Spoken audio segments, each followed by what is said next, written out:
Çok gizemli ve gizli kelime tetragramaton. Birçok yabancı makalede zamanda yolculuk yapmakla ilgili anılsa da kutsal kitaplarda yaratıcımıza ait özel bir isimdir diye geçmektedir. Bu kelimenin gerçek telaffuzunu yapabilen kişilerin üst akıl kadar zeki olabileceğini, istediği her şeyi yapabileceğine rivayet edilir.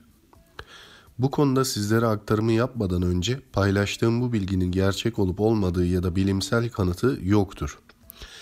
Yehova, Antik İbranice Yehovah veya tetragramaton. Mukaddes kitapta Tevrat, Zebur ve İncil takriben 7.000 defa geçen Tanrı'nın özel ismidir. Yahudilerin ve Yehova'nın şahitlerinin Tanrı'ya hitap ederken kullandıkları isim kelime anlamı olarak o olmasına neden olur anlamına gelir. Bu ifadenin iki anlamı vardır. Her şeyi yaratan O'dur. Ne olması gerekiyorsa O olur. Yehova Tanrı anlamına gelmektedir. Bazen Yahve diye de söylenir.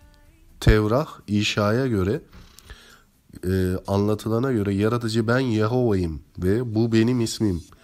Hakkım olan onuru bir başkasına bana sunulan övgüleri oyma putlara bırakmayacağım. Yehova'nın ismi geçen dinler. Musevilikte üstte anlatıldığı gibi her şeyi yaratan O'dur, Tanrı'nın ismidir. Hristiyanlık, İncil'de Yehova bazen Tanrı kelimesi yerine kullanılır. Hristiyanlıkta ayrıca Yehova'nın şahitleri denilen mezhep vardır. İslam, Kur'an'da Yehova şeklinde geçmez.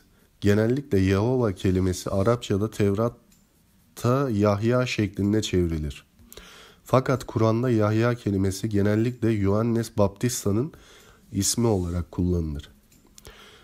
Tetragramaton, Masonlukta ve İllüminati'de izoterik bir inanış içerisinde zamanda yolculuk yapılmasını sağlayan gizemli kelimenin aslıdır. Bu gizemli kelimeyi bilen izoterik kişilerin zaman içerisinde yolculuk yapabildiği kabul edilir.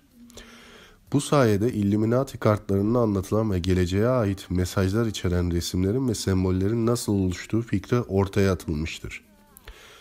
Yaşamın kodunun keşfedildiği andan itibaren bilim adamları ve bilim adamı olmayanlar yaşamın genetik mavi kopyasını bir lisan olarak tanımladılar. 2000 yazı esnasında yapılan bilim konuları ile ilgili bir basın konferansında Başkan Bill Clinton tarihteki en geniş işbirliği ile yapılan araştırma çabalarının birini tamamlamış olan iki şirketin liderlerinin yanında durdu. İnsan Genom Projesi birleşik çabaları vasıtasıyla onlar genetik kodumuzun ilk haritasını ürettiler ve 21. yüzyıla tıp ve yaşam bilimlerinin yeni çağına kapı açtılar. Kilometre taşının önemini tanımlarken Clinton genomun Tanrı yaşamı yarattığı lisan olduğunu bildirdi. Bunlar sadece yaşamın inşa edici bloklarını tanımlamak, yaşamın kimyasal kodunun lisanı mecazi olarak kullanıldı. Ancak bu kitapta daha önce tanımlanan ilişkilerden DNA'nın şimdi kadim ve tercüme edilebilir alfabenin çok gerçek lisanı olarak görülebileceği açıktır. O insanlık ailesi olarak bizi ayırabilecek herhangi bir farklılıkları aşan tek mesajı saklayan koruyan lisandır. Bedenlerimizdeki mesajı açığa vurmak için yaşamın alfabesini anlamamız gerekir. Watson ve Crick'in keşfinin dehası DNA molekülünün kendisini tanımlamalarında yatmaktadır. Çok teknik olmayan terimlerle yaşamın inşa edici blokları şaşırtıcı şekilde basittir ve hem de dikkate değer bir şekilde hızlı ve verimli, aynı zamanda göze hoş gelen bir şekilde düzenlenmiştir. Genetik araştırmanın özü, tüm yaşamın sadece 4 kimyasal bileşenin kombinasyonları olarak oluştuğu anlayışına dayanır. Bu temel yaşam birimleri adenin, timin, guanin, sitosin sırasıyla A, T, G ve C. DNA'nın bazıları adlandırılır, var olduğu bilinen yaşamın her formunu üretmek için gerekli bilginin tümünü taşırlar. En küçük tek hücreli organizmalardan tek bir insan bedenini oluşturan 100 trilyon hücreye kadar her yaşam formunun kodu bu 4 bazın farklı düzenlenmesinden yapılmıştır. Sadece kısmen anlaşılan bir proses vasıtasıyla Bazlar kendilerini kesin ve kusursuz çiftler halinde düzenlerler. Bu baz çiftleri olarak bilinir. Yaşamın mavi kopyalarını üretmek için modelleri içeren bir çift diğer çiftlerle birleşir. Başka bir deyişle her baz sadece özel bir partner ile çalışır. Guanin daima sitosinin çiftini oluşturur, GC, ve adenin daima thyminin çiftini oluşturur, AT. Çiftler birbirine karşı zıt olarak düzenlenir. Kıvrılan merdiven basamaklarını oluşturarak merdivene benzer bir yapı oluştururlar. Bilinen çifte sarmal. Bu baz çiftleri son birkaç yıldır aşina olan gen, kodu, rakamlar ve işaretler sistemini oluşturur. 26 Haziran 2000'de biri özel, diğeri federal iki rakip şirket, insan DNA'sını oluşturan bazların nasıl düzenlendiğinin ilk haritasını üretmek için kaynaklarını bildiklerinde dünya huşu içinde izledi. Bu haritayı resimlemede alfabetik harflerin görünür sonsuz akımları televizyon reklamlarımıza ve popüler dergilerin sayfalarına yansıdı. Bazıları yüzlerce harf uzunluğunda olan bu diziler insan DNA molekülünde farklı yerlerde tesis edilen bazıları temsil eder. Bu kombinasyon genler olarak bilinir. Bu tür olarak bizi eşsiz yapan 23 çift canlı bilgiyi kromozom oluşturan genler grubudur. Aşağıda bu kodun görünüşünü resimlemek için insanın kromozomunun bir kısmı var. Bunu yazı olarak vereceğim arkadaşlar. İnsan kromozomu birim 1000 parçasından 240 baz, DNA'nın kodunu anlamlı bir lisana tercüme etmenin anahtarı, elementleri harflere dönüştüren keşfi uygulamaktır. Onların uyuşan değerlerine dayanarak hidrojen, İbrani harf kodu Y olur, azot H olur, oksijen V, karbon G. Bu yerine koymalar şimdi Tanrı'nın isminin kadim şeklini YH, genetik kodumuzun tam kimyası olarak olduğunu ifşa eder. Tanrı'nın ismiyle modern bilimin elementleri arasındaki bu köprü vasıtasıyla şimdi full gizemi ortaya çıkarmak ve bedenlerimizin her hücresi olarak yaşayan kadim kodda daha büyük anlam bulmak mümkün olur.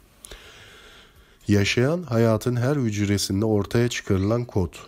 Bu görüşme sırasında Albert Einstein'a Tanrı'nın neye benzediği ile ilgili anlayışı sormuşlardı. Yanıtında yaratıcı direkt olarak görünmemesine rağmen her günümüzün her anında onun varlığının kanıtı bize gösterildiği gerçeğini ima etti. Einstein, benim Tanrı anlayışım kendisini bilinir dünyada ifşa eden üstün bir zekanın inancının derinden hissedilmesinden gelir demişti. Böyle samimi içgörüler vasıtasıyla bize dünyamızın altında yatan zekayı kavrayan ve son yüzyılın en büyük zihinlerinden birinin yoluna bir bakış açısı verildi. Bu zekayı yaşamın elementlerine bağlama keşfi şimdi Einstein'ın algılayışına daha da büyük anlam vermektedir. Tanrı'nın kadim isminin tüm 4 harfini modern elementlerle yer değiştirdiğimizde önce utanma, belki de beklenmeyen bir sonuç görürüz. YHBH'deki son H azotun kimyasal eşdeğeriyle yer değiştirince Tanrı'nın bir ismi hidrojen, azot, oksijen olur. Hepsi renksiz, kokusuz ve görünmez gazlar. Başka bir deyişle Tanrı'nın kişisel isminin %100'ünü dünyanın elementleriyle yer değiştirme elle tutulamaz ama yaratılışının çok gerçek bir formu olan maddeyi yaratır. Doğrusu Tanrı'nın daha eski tanımlamalarında bize onun omniperest, her yerde mevcut olduğu ve dünyamızda gözlerimizle göremeyeceğimiz bir form aldığı anlatılır. Böylece o sadece onun tezahürleri vasıtasıyla bilinebilir.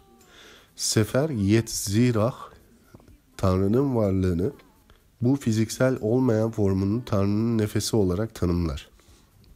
Hiçliğin 10 sefirotu. Biri yaşayan Tanrı'nın nefesidir. Dünyaların yaşamı. Bu kutsal nefestir.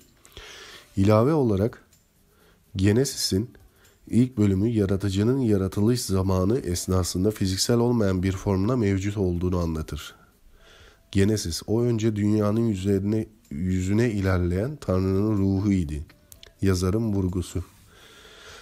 Sefer Yetzira, evreni mümkün kılan ana harf olarak yaratılışın boşluğundan ilk İbrani harfin ortaya çıktığını tanımlar. Alef, Elif. Büyük mistik bir sır vasıtasıyla Alef, sonra evrenimizde ortaya çıkmak için ilk elemente tekamül etti, evrimleşti. Hidrojen ayrıca Tanrı'nın ilk harfi olarak Y. Big Bang'in modern teorileri şimdi hidrojenin yaratılış anında salı verilen enerjiden oluşan ilk element olduğunu ve evrende tek en bol element olarak kaldığını ileri sürer. Her ikisinin de aynı elementi tanımladığını görülüyor. Exodus bize YHVH isminin Tanrı'nın kişisel bir ismi olarak ifşa edildiğini ve çok spesifik terimlerle hatırlatır.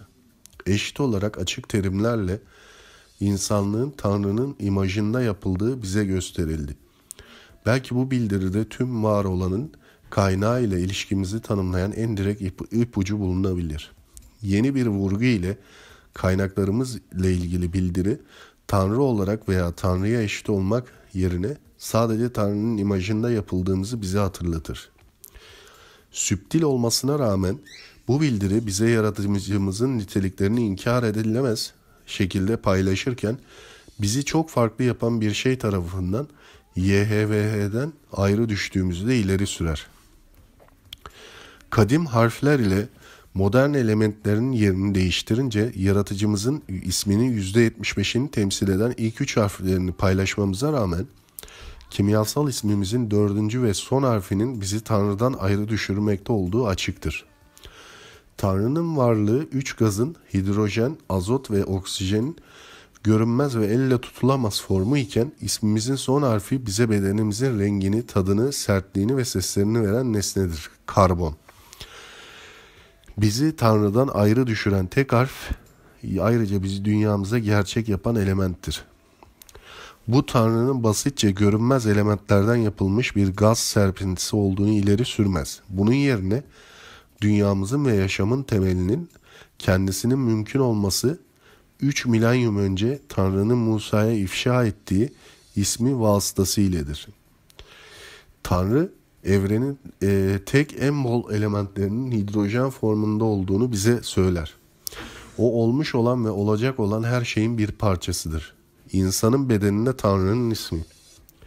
Efsane Kral Süleyman Yerusalem'de kutsal tapınağını inşa ettiğinde ilk taşın yerleştirilmesinden bile önce kadim bir ritüelin gerçekleştiğini belirtir. Bugünkü masonların gelenekleri vasıtasıyla korunan bu ritüel yönlendirmeyi ve taşı yerleştirmeyi içerir. Sonunda büyük kompleksin diğer tüm taşlarının yönlendirileceği köşe taşı, temel taş, kralın bu temel taşının içine bir parşömen sayfası yerleştirildiği söylenir. Bu sayfada o kendisi tek bir ismi yazmış, sembolik olarak Jerusalem'in kutsal tapınağının temel taşını demirleyen isim ayrıca Kral Süleyman'ın insanların liderliğine, ulusunun gücüne dayanan ismi oldu. Ve dünyanın organize dinlerinin 1/3 için temel oldu. O tek isim Tetragrammaton, YHVH idi. Tanrı'nın zamansız ismi. Tanrı'nın ve insan bedeninin ismini oluşturan asıl harflerin daha yakından incelenmesi bu kadim ilişkinin bize bugün söylediğini tam olarak açıklar. İncil metinlerinin orijinal versiyonları Tanrı'nın ismini YHVH olarak bilgilendirir. Ayrıca onlar YH olarak kısaltılmış versiyonu ima eder. Bilginler genel olarak bu iki ismin YHVH ve YH'nin birbiriyle değişebilir olduğunu kabul ediyor. Tercüme edildiğinde YH ismi sonsuz olarak okunabilir. Spesifikler zaman ve kültürler ile değişebilmesine rağmen modern İngilizce'de sonsuz, ebedi kelimesinin anlamı başlangıcı ve sonu olmayan, zamanın sınırlarının ötesinde fonksiyon gören bir varoluşu ima eder. Hem Tanrı'nın isminde YHVH hem de insan bedeninde YHVG ortak olan bu kesinlikle bu ebedi vehçedir. Hem eski yapıtların gizli harf kodları hem de bir alfabe olarak DNA'nın kelimesi kelimesine çevirisi vasıtasıyla varlığımızla ilgili bir şeyin sürekli ve ebedi kaldığı bize gösteriliyor. Genetik kodumuzu tanımlayan elementlerin %5'i vasıtasıyla yaratıcımızla bu asla sona ermeyen niteliği paylaşıyoruz. YHVH, Tanrı'nın ismi YHVG, insanın ismi. YH, Tanrı, ebedi, Tanrı'nın isminin bir yarısını ve hücrelerimize kodlanmış ismi oluşturur. Çeviri Saffet Güler'e aittir arkadaşlar.